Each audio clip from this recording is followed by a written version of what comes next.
Hi! Good morning at magandang umaga at sa lahat ng mga OFW around the globe. So ako nga pala si Marfie Makilan from Kuwait.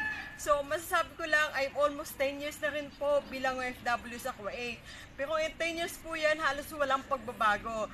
But since nakilala ko si Freedom Business, so nagkaroon din po ako ng paupahan which is sa Mandaluyong at meron din po sa San Juan.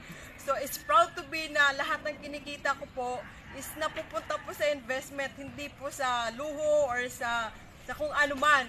But way back 2016, nung nakilala ko si Freedom Business, nagbago po ang pananaw ko as bilang OFW.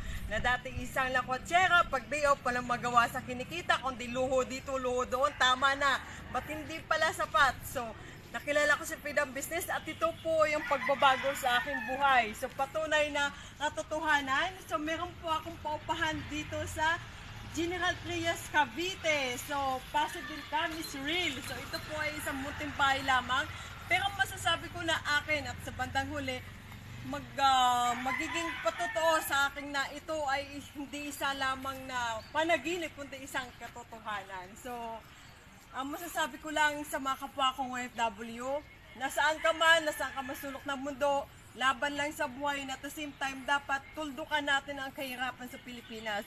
Let's go for the investment. Lahat ng kinikita natin sa abroad, dapat ilagay natin sa investment. Kasi at the end of the day, tumandaman tayo, ito ang magiging kaagapay natin. So, OFW winner ako. So, ang sigaw ko sa lahat ng kapwa kong OFW, laban no OFW, Fritz your life! Bye-bye! God bless!